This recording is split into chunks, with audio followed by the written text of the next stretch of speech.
Hello everyone. So recently reserve bank of India ने central government से request किया गया है कि जो भी ब्रिक्स कंट्रीज हैं उनको आप बोलिए कि हम सबको डिजिटल करेंसी में क्या करना चाहिए, ट्रेड करना चाहिए। हमें डिजिटल करेंसी का क्या करना चाहिए, यूज़ करना चाहिए। ऐसा उन्होंने क्यों बोला? क्योंकि आपको पता है ईयर 2026 के अंदर इंडिया के पास ब्रिक्स की प्रेसिडेंसी है। ब्रिक्स एक ग्रुप है जिसकी जो अध्यक्षता है, चेयरमैनशिप है, वो किसके पास है? इंडिया के पास है। अब हमको ये देखना है कि इसका लिंक क्या डी डॉलराइजेशन से है, क्या यहाँ पे बात कर रहे हैं हम किसी कॉमन करेंसी की, जैसे डॉलर है, जैसे यूरो है। तो देखते हैं पूरा मुद्दा क्या है, पूरा इशू क्या है। चलिए स्टार्ट करते हैं। सबसे पहली बात, आपको पता है आरबीआई क्या करता है? आरबीआई देश के अंदर जितने भी शेड्यूल्ड बैंक्स होते हैं, चाहे वो प्राइवेट हो चाहे वो गवर्नमेंट हो, उनको रेगुलेट करने का काम करता है। फर्स्ट एंड फॉरमोस्ट थिंग, सबसे इंपॉर्टेंट चीज। दूसरी चीज, आरबीआई ने अभी सेंट्रल गवर्नमेंट को एक लेटर लिखा है, एक रिपोर्ट दी और रिक्वेस्ट करा है कि आप ब्रिक्स की जो अदर कंट्रीज है उनको बोलिए आप डिजिटल करेंसी यूज कीजिए। यहाँ पे हम बात करेंगे डिजिटल करेंसी की। डिजिटल करेंसी होता क्या है?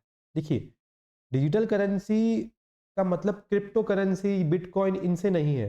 डिजिटल करेंसी जैसे हमारे पास अभी हम क्या यूज करते हैं, फिजिकल करेंसी यूज करते हैं। हमारे पास 100 का नोट होता है, 500 का नोट होता है।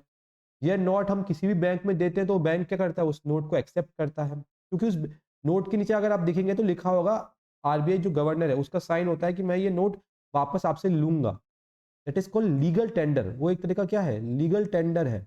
सेम डिजिटल करेंसी भी क्या होगा, एक ऐसी चीज होगी जिसके थ्रू आप इट्स लाइक ई रूपी। अब जो रुपया है वो किस फॉर्म में आ गया? इलेक्ट्रॉनिक फॉर्म में आ गया। जो 100 का नोट है आपका, वो किस में आ गया? इलेक्ट्रॉनिक फॉर्म में आ गया। तो अभी इन्होंने ये बोला है कि जो भी ब्रिक्स की कंट्रीज हैं, चाहे वो अपनी चाइना हो, रशिया हो, इंडिया हो, ब्राजील हो, साउथ अफ्रीका हो, इवन जो अभी न्यू कंट्रीज जुड़ी है लाइक इंडोनेशिया, ये आपस में ट्रेड किस में करें? डिजिटल करेंसी में करें, ना कि फिजिकल करेंसी में करें। ठीक है, इससे क्या बेनिफिट होगा अभी देखते हैं। ठीक है, तो इन्होंने ये बोला कि आरबीआई ने कि आप चेयरमैनशिप है आपके पास, तो आप बाकी जो कंट्रीज है उनको ये एक सजेशन दे सकते हैं कि वो एक फिजिकल कंट्री के बदले क्या, फिजिकल करेंसी के बदले क्या, डिजिटल करेंसी को अडॉप्ट करें।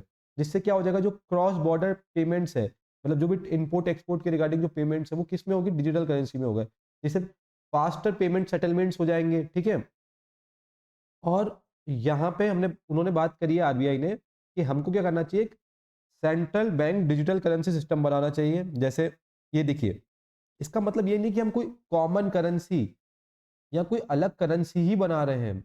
ये आप याद रखिएगा। जैसे आपको पता होगा यूरोप में जो यूरोपियन यूनियन है, उनकी खुद की एक करेंसी है, दैट इज यूरो।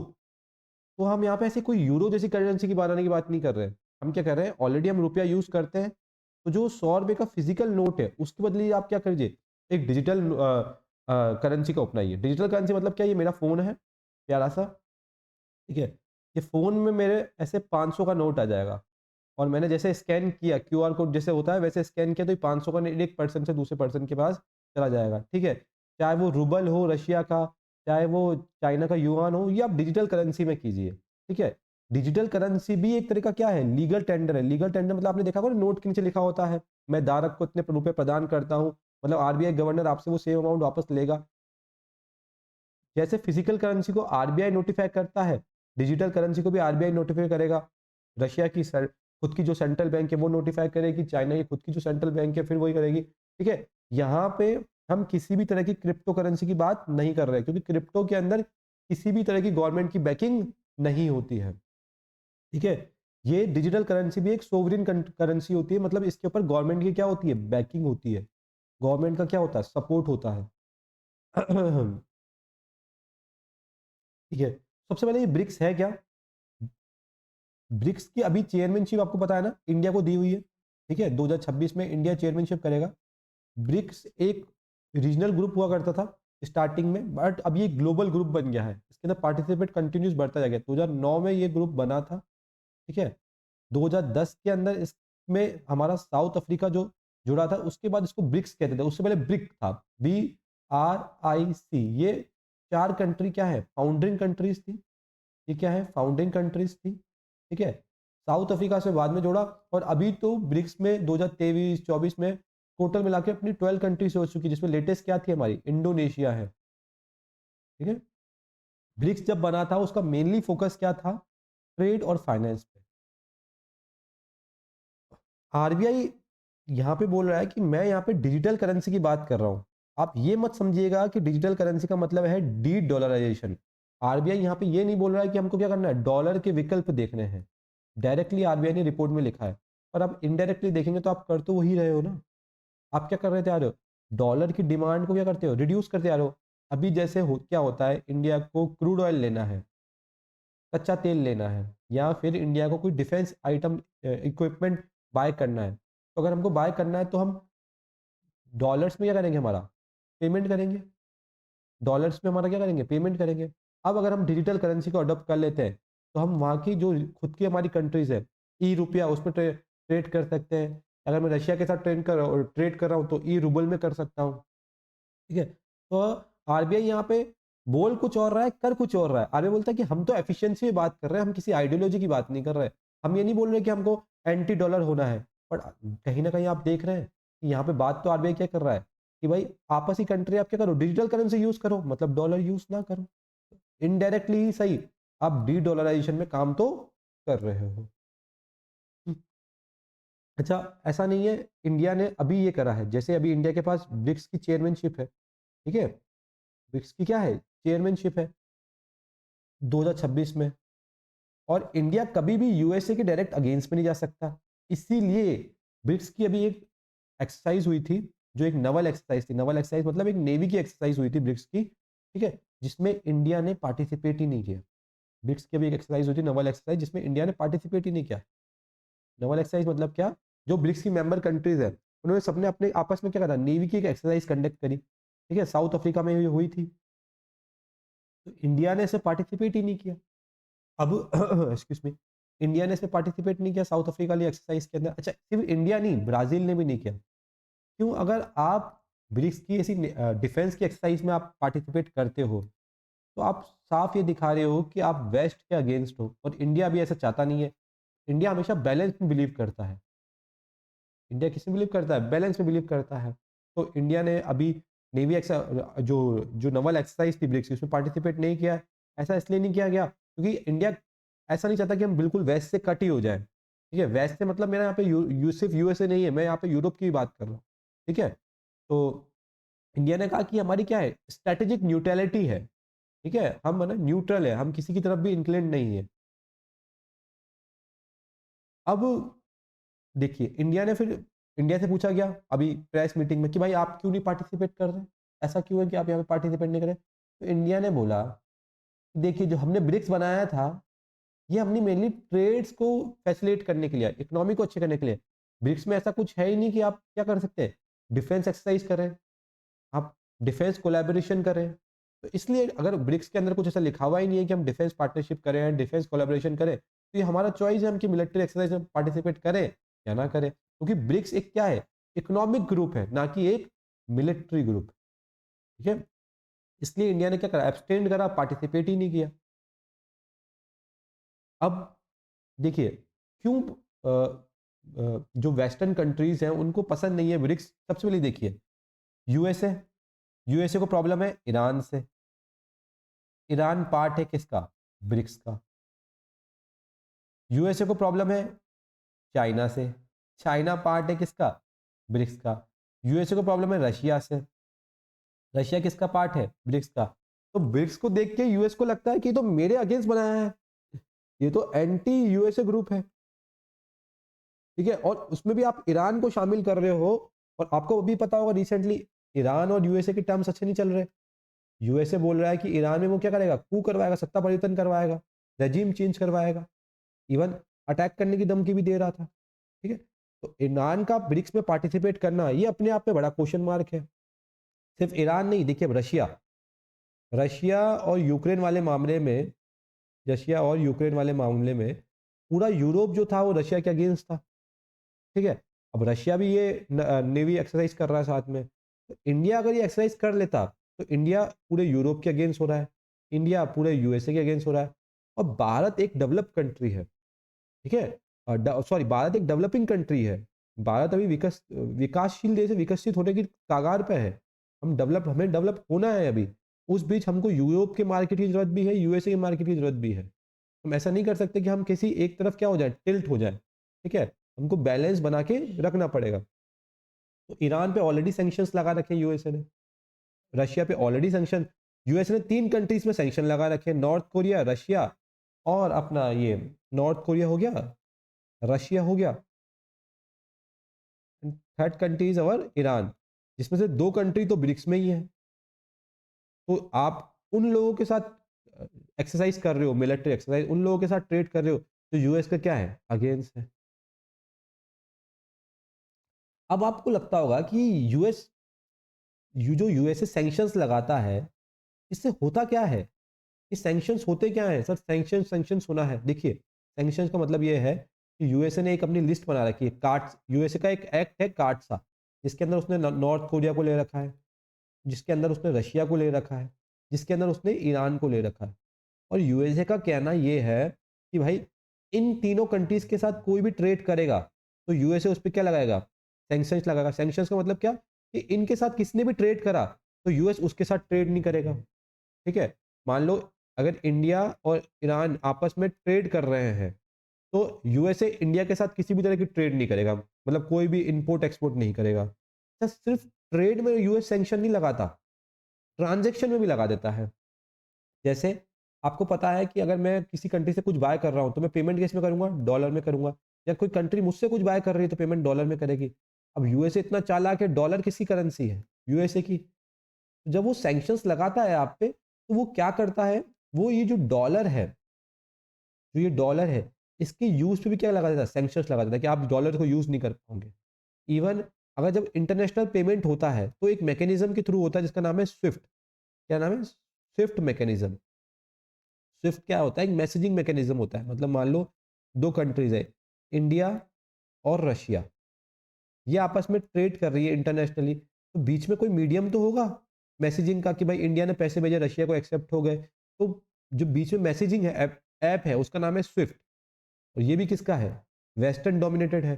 तो यूएसए ने जब रशिया पे प्रतिबंध लगाए थे, सैंक्शंस लगाए थे, तो रशिया को बोला कि तुम डॉलर तो यूज़ नहीं करोगे, साथ ही साथ जो ये पेमेंट गेटवे है स्विफ्ट, वो भी यूज़ नहीं करोगे। तो यहाँ पे जब यूएसए सैंक्शंस लगाता है तो सिर्फ अपना ट्रेड पे नहीं लगाता।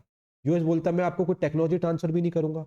अच्छा, मैं तो नहीं करूंगा, साथ ही साथ कोई और देश को भी नहीं करने दूंगा। ये सलमान भाई वाले चीज हो गई कि भाई मैं तो तुमको मेरी बॉलीवुड मूवी में लूंगा नहीं, और किसी और को भी तुमको मूवी में नहीं लेने दूंगा। सेम यूएसए वही दादागिरी करता है। भाई मैं, मेरे साथ तो तुम ट्रेड वैसे ही भूल जाओ, पर कोई और को, किसी और कंट्री को भी तुमको करने नहीं दूंगा, जिससे क्या हो जाएगा? तुम्हारी इकोनॉमी बिल्कुल तहस नहस हो जाए। तो स्विफ्ट क्या है? स्विफ्ट एक क्या है? एक मैसेजिंग ऐप है। देखिए, एक सेंडर एक रिसीवर है, मतलब एक इंडिया है और एक रशिया है। ये आपस में बात करते हैं तो किसी ना किसी मैसेज या किसी इंफ्रास्ट्रक्चर के थ्रू बात करते हैं। बात मतलब पैसों की बात हो रही है, यहाँ पे मनी की ट्रांजेक्शन हो रही है। और ये डोमिनेट कौन करता है? यूएसए। तो यूएसए इसको भी बोल देता है कि अब रशिया ये यूज नहीं कर सकता, कल को इंडिया के लिए बोल दे, चाइना के लिए बोल दे। तो यूएसए इस मैसेजिंग टूल को एज अ वेपन की तरह यूज करता है। तो भाई होगा वही जो मैं चाहूंगा।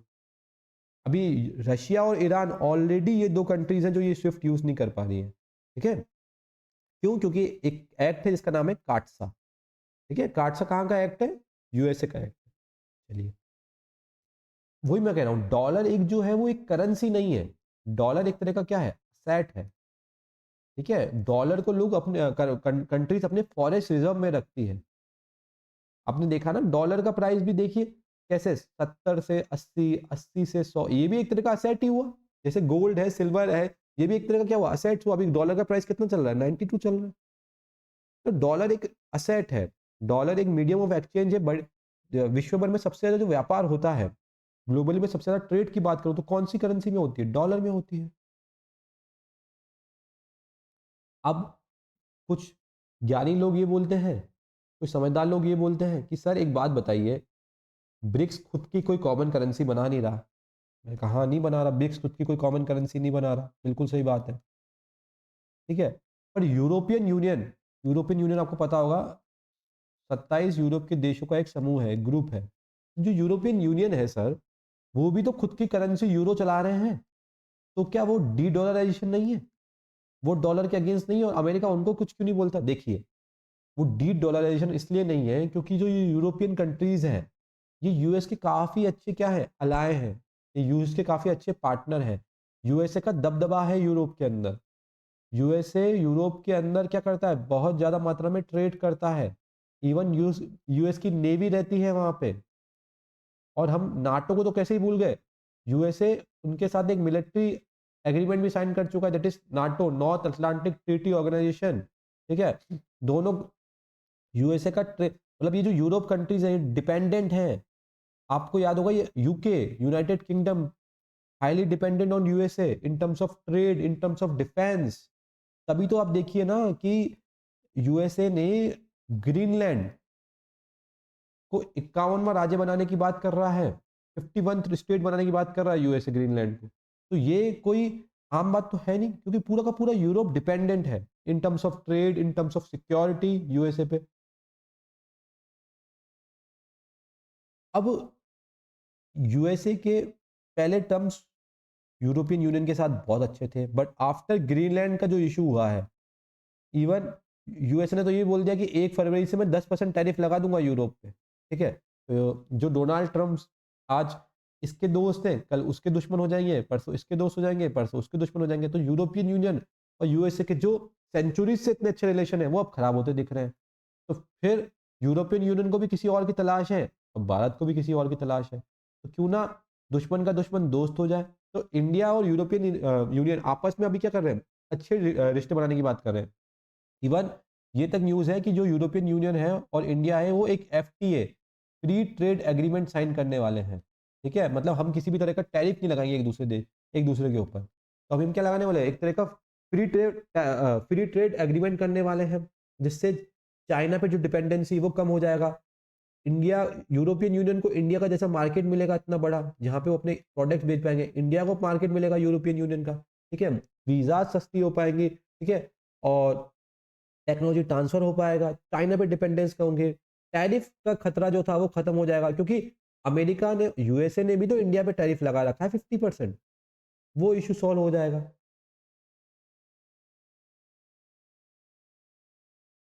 आपको पता होगा ना कि अभी जो हमारे देश में रिपब्लिक डे आने वाला है 26 जनवरी को, क्या आने वाला है हमारे देश में, रिपब्लिक डे आने वाला है। 26 जनवरी को जो रिपब्लिक डे आने वाला है, उसकी भी जब हम मतलब हमने किसको इनवाइट किया है 26 जनवरी को, हमने यूरोपियन यूनियन के जो 27 देश है उनके सारे मेंबर्स को इनवाइट किया है। ये छोटी बात नहीं है। आप सोचिए ना, 26 जनवरी जो हमारा रिपब्लिक डे है, वहाँ पे यूरोपियन यूनियन जिसमें 27 कंट्रीज है, वो सारे के सारे मेंबर्स आने वाले हैं इंडिया में। ठीक है, इंडिया के रिपब्लिक डे में, और तभी साइन होने वाला है। और मेरे को तो लगा तो हमारे बीच में एफटीए बिल्कुल फाइनल स्टेज पे है, वो फ्री ट्रेड एग्रीमेंट वो साइन हो जाएगा, जिससे हमारा क्या हो जाएगा, दोनों कंट्रीज के बीच में ट्रेड, व्यापार का साधन बढ़ेगा, टेक्नोलॉजी ट्रांसफर काफी बढ़ेगा, मोबिलिटी, इजीली हमारे वर्कर्स वहां जा पाएंगे, वहां से टेक्नोलॉजी आ पाएगा। ठीक है, और अगर मैं यूरोपियन यूनियन की बात करूं, तो क्लाइमेट चेंज में यूरोपियन यूनियन से अच्छा कोई काम नहीं कर रहा है। और इंडिया को तो क्लाइमेट चेंज में काफी कुछ करना ही है, वासुदेव कुटुंबकम है ना, 95 टारगेट। तो क्लाइमेट चेंज में हमारी बहुत बड़ी हेल्प कर सकता है यूरोपियन यूनियन, चाहे वो डेनमार्क हो, चाहे अपना ये नॉर्वे वाला रीजन हो, क्योंकि ये क्लाइमेट में बहुत ज्यादा अग्रेसिव है। ये सीओ टू की डंपिंग, CO2 को कैसे अपन क्या कहते हैं मिटिगेट करें, कार्बन को कैसे मिटिगेट करें, इसमें बहुत काम करते हैं ये लोग। ठीक है, तो climate finance, green technology, renewable के अंदर हमको हेल्प हो सकती है। तो अभी देखना है कि यूरोपियन यूनियन और इंडिया के रिलेशन कैसे अच्छे होते हैं। एक चीज तो अमेरिका ने कर दिया, जो लोग कभी आपस में एक साथ बैठ के बात नहीं करते थे, अमेरिका के चक्कर में क्या हो गए, वो दोस्त बन चुके हैं। ठीक है, जो चीजों में बहुत साल से डिले चल रहा था, हम सुन रहे थे कि यूरोपियन यूनियन और इंडिया एफटीए साइन करने वाले हैं, करेंगे करेंगे करेंगे, थैंक्स टू ट्रम्प वो बिल्कुल अपनी फाइनल स्टेज पे पहुंच चुका है। बट ऐसा नहीं है कि ब्रिक्स में पूरी शांति शांति है, ये बिल्कुल नहीं है। कि मान के चले कि ब्रिक्स बहुत बढ़िया से है, ब्रिक्स में बिल्कुल पीस है, शांति है। ब्रिक्स में इंटरनली काफी इशू है। देखिए, ब्रिक्स में क्या है, इंडिया और चाइना साथ है। आपको ही पता है कि इंडिया के इंटरेस्ट अच्छा अलग हैं, चाइना के अलग है। चाइना खुल के पाकिस्तान को सपोर्ट करता है। चाइना खुल के बोलता है कि जो अरुणाचल प्रदेश है वो हमारा पार्ट है। ठीक है, चाहे वो तिब्बत वाला रीजन हो। ठीक है, तो चाइना के साथ ऑलरेडी हमारे इशू चलते हैं। वहीं मैं बात करूँ ईरान और सऊदी की, इनके आपस में इशू चलता है शिया सुन्नी के मैटर में। Iran is a Shia, Iran के अंदर शिया मुस्लिम ज़्यादा है, सऊदी में है ना अपने सुन्नी मुस्लिम बहुत ज़्यादा है। तो यहाँ पे ऑलरेडी इशू चलता है कि कौन इस्लामिक वर्ल्ड का लीडर बनेगा, कौन इस्लामिक वर्ल्ड को क्या करेगा, आगे प्रमोट करेगा, ये इशू है। ठीक है? तो ये इश्यूज़ के अलावा ब्रिक्स को अगर सच में कुछ करना है, अगर ब्रिक्स को लगता है कि यार ये इश्यूज़ के अलावा भी मुझे कुछ सच में करना है और मैं सच में अब चाहता हूँ कि जो विश्व में वेस्ट का डोमिनेंस है, यूएस का जो डोमिनेंस है या यूरोप का जो डोमिनेंस है, उसको कम करना मैं सच में चाहता हूँ। तो ब्रिक्स को भी कुछ ऐसे अपना वर्ल्ड बैंक जैसे कुछ ऑर्गेनाइजेशन बनाने चाहिए, ठीक है? वर्ल्ड ट्रेड ऑर्गेनाइजेशन सा जैसा कुछ बनाना चाहिए या फिर अपना आईएमएफ जैसा कुछ बनाना चाहिए, डब्ल्यूएचओ जैसा कुछ बनाना चाहिए। जो ये सारे बड़े-बड़े इंटरनेशनल इंस्टीट्यूशंस हैं, वैसे इंस्टीट्यूशन ब्रिक्स के अंदर भी बनने चाहिए। ठीक है?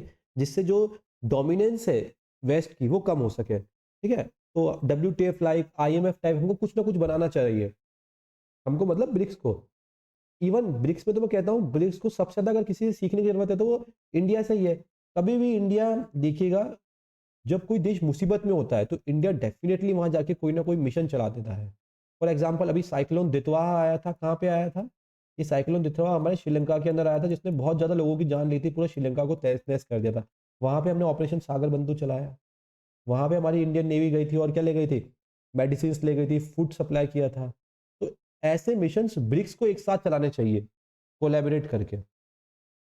तभी तो ब्रिक्स का क्या होगा? वर्ल्ड में एक नाम हो पाएगा। सिर्फ़ अपने को सीमित एशिया तक नहीं रहना है। पूरे ग्लोब को फ़र्क करना है। जैसा साउथ अमेरिका कॉन्टिनेंट, चाहे वो क्यूबा वाला मैटर हो, चाहे वेनेज़ुएला वाला मैटर हो, चाहे अपना अर्जेंटीना में भी इश्यू हो, चाहे हमारा ये पराग में इश्यू हो, इन सब मैटर्स पे क्या करना चाहिए? ब्रिक्स को एक साथ बोलना चाहिए, यूनिटी दिखानी चाहिए और कुछ भी वहाँ पे इश्यू होता है, कोई भी नेचुरल डिज़ास्टर होता है, तो वहाँ पे ब्रिक्स को एक आवाज़ बन के निकलना चाहिए। बट इश्यू बताओ ना ब्रिक्स में वही है कि भाई इंडिया और चाइना, सऊदी अरेबिया और अपना ईरान, इन सब में सालों से क्या चल रहा है? इश्यू चल रहा है, प्रॉब्लम चल रहा है। काफ़ी बार स्टूडेंट्स पूछते हैं कि सर ब्रिक्स इसलिए तो नहीं बना है कि क्वाड को अपने को वो करना है, काउंटर करना है। नहीं, ऐसा नहीं है। क्वाड का बिल्कुल ऑब्जेक्टिव था, वो बिल्कुल अलग था। क्वाड क्या है? एंटी चाइना था, ठीक है? वो इंडो पैसिफिक रीजन की बात करता है। ब्रिक्स का काम ही क्या था? इकोनॉमिक कोलैबोरेशन के लिए था। ग्लोबल साउथ की बात करता है, मल्टीपोलैरिटी की बात करता है। तो दोनों अलग-अलग हैं। पर हाँ, देखा जाए तो क्वाड अगर एंटी चाइना है, तो ब्रिक्स अब मेरे को एंटी यूएसए दिखता है ना? तो देख सकते हैं हाँ, कुछ ऐसा तो है कि अगर क्वाड एंटी चाइना है, तो ब्रिक्स एंटी यूएसए है। इंडिया यहाँ पे पता है क्या काम कर सकता है? पूरे विश्व को, भारत को थैंक्स करना चाहिए क्योंकि इंडिया यहाँ पे एज़ अ ब्रिज का काम करता है। कैसे? देखिए, ब्रिक्स और जी7 इनके बीच में कड़ी कौन है? इंडिया। एससीओ और क्वाड के बीच में कड़ी कौन है? इंडिया। इंडिया के टर्म्स वेस्ट के साथ भी अच्छे हैं, तो इंडिया के टर्म्स रशिया के साथ भी बहुत अच्छे हैं, ईरान के साथ भी अच्छे हैं, एज़ वेल एज़ हमारे टर्म यूएई के साथ भी अच्छे हैं, इंडोनेशिया के साथ भी अच्छे हैं। तो इंडिया ब्रिक्स में भी काफ़ी इंपॉर्टेंट रोल प्ले करता है और वेस्ट में भी काफ़ी इंपॉर्टेंट रोल प्ले करता है। ठीक है? तो इंडिया एक तरह का क्या करता है? ब्रिज का काम कर रहा है।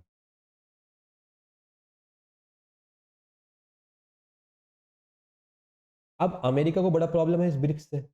वो बोलता है कि तो ये एंटी वेस्ट ग्रुप बना दिया है, ये डी-डॉलराइजेशन करना चाहते हैं। ब्रिक्स वाले देश जो हैं, वो यूएस के जो ऑर्गेनाइजेशंस हैं, उनको तहस-नहस करना चाहते हैं। इसमें चाइना, रशिया, ईरान जैसे लोग हैं, ईरान जैसी कंट्रियाँ हैं जो यूएसए के साथ कभी अच्छे अलाय बन ही नहीं सकती, कभी अच्छे मित्र बन ही नहीं सकती। तो ये एक तरह का क्या है? एंटी वेस्ट ऑर्डर है। इवन अभी आपको पता होगा जी20 की मीटिंग थी, उसमें डोनाल्ड ट्रम्प साहब गए नहीं। बोले मुझे मेरे लिए मैटर ही नहीं करती है ग्लोबल साउथ, है ना? क्योंकि ट्रम्प साहब अभी अकेले ही चल रहे हैं और इसका जो फ़ायदा हो रहा है, सबसे ज़्यादा पता है किसको हो रहा है? चाइना को। ट्रम्प सबके साथ रिलेशन खराब कर रहा है, चाइना जाता है, चेक लेके ब्लैंक चेक, बोलता है ये लो, पैसे चाहिए यूएसए के भरोसे मत दो, मैं तुमको पैसे देता हूँ। बदले में तुम अपने पोर्ट्स, अपना इंफ्रा मुझे दे दो, अपने मिनरल्स मुझे दे दो। तो यूएसए का जो ये अभी रवैया दिख रहा है ये काफी खराब दिख रहा है। इसका नुकसान सिर्फ और सिर्फ यूएस को है, और इसका सबसे ज्यादा फायदा किसको मिल रहा है? चाइना को मिल रहा है। अगर अभी मैं बात करूं कि वर्ल्ड में सबसे बड़ी दो मेजर पावर कौन सी है, तो वो यूएसए और रशिया नहीं, यूएसए एंड चाइना है। अब जान के हैरान हो जाएंगे, यूएसए की भी डिपेंडेंस हो गई है चाइना पे, क्योंकि चाइना के पास जो क्रिटिकल मिनरल्स है, रियर अर्थ मिनरल्स है, काफी ज्यादा है। आपको याद होगा कोविड के अंदर 2020 में अपनी सेमीकंडक्टर की सप्लाई नहीं थी, चाइना ने सेमीकंडक्टर की सप्लाई ही रोक दी। ठीक है, तो चाइना, यूएस की मजबूरी हो गई है चाइना के साथ रहना। इस समय जो सबसे बड़ी जो ग्लोबल टू पावर्स मेरे को दिख रही, that is US and China. Russia का दबदबा इसलिए खत्म हो गया है क्योंकि रशिया यूक्रेन वॉर में बहुत ज्यादा खिंच गया है। रशिया पे जितने सैंक्शंस है, रशिया अपना ऑयल नहीं बेच पा रहा। रशिया को अपना ऑयल बड़ा चीप रेट में इंडिया को बेचना पड़ रहा है, चाइना को बेचना पड़ रहा है। इवन रशिया अब अच्छे स्पेस मिशन भी नहीं कर पा रहा है। ठीक है, तो अभी मेजरली दो पावर जो दिख रही है वर्ल्ड में, वो देख कौन कौन से दिख रही है, हमारी यूएस एंड चाइना। अब एट लास्ट मैं ये बोलूंगा कि इंडिया के पास अभी क्या है, ब्रिक्स की प्रेसिडेंटशिप है। ब्रिक्स की है अभी कौन अध्यक्षता किसके पास है? इंडिया के पास है, इंडिया चेयरमैन है ब्रिक्स का। तो इंडिया को अभी कुछ ऐसा नहीं करना चाहिए जिससे क्या हो जाए, हमारे रिलेशन वेस्ट के साथ खराब हो जाए। ठीक है, कुछ ऐसा भी नहीं करना चाहिए कि जिससे मतलब अपना जो रिलेशन ऑलरेडी चाइना के साथ है और वर्स्ट हो जाए। इंडिया को बैलेंस अप्रोच ही अपनानी चाहिए, और इंडिया को ऐसी मतलब कहते हैं ना कि एंटी वेस्ट सिग्नलिंग नहीं दे। ऐसा कुछ हम इसके अंदर ऐसा कुछ कॉमन करेंसी की बात ना करें। क्यों ना करें कॉमन करेंसी की बात? क्योंकि अभी हम रेडी नहीं है, हमको सब सारे मार्केट की रिक्वायरमेंट है, हमको सारे ट्रेड की टेक्नोलॉजी की रिक्वायरमेंट है। हमको क्लाइमेट चेंज के लिए अगर यूरोप चाहिए, तो टेक्नोलॉजी के लिए यूएसए चाहिए। देखिए ये हमारी रिक्वायरमेंट्स है, तो हम ऐसा कुछ ना करें कि हम दिखे कि हम एक पक्ष की तरफ जा रहे हैं, या हमारा झुकाव एक पक्ष की तरफ है। क्योंकि जब जब कोई किसी की तरफ झुका है तो पूरा सरेंडर ही हुआ है, बिल्कुल दंडवत प्रणाम ही किया है उस। ठीक है, तो इंडिया को बैलेंस करना चाहिए, एंटी वेस्ट सिग्नलिंग नहीं देना चाहिए, हमको किसी भी तरह की मिलिट्री टर्म्स का यूज नहीं करना चाहिए, हमको आइडियोलॉजीज का कोई यूज नहीं करना चाहिए, हमको बैलेंस अप्रोच करनी चाहिए, और जो हम बोलते हैं Vasudhaiva Kutumbakam, one earth one family, उस पर ही रहना चाहिए। ठीक है, तो thank you so much everyone, मिलते हैं हमारे नेक्स्ट लेक्चर में।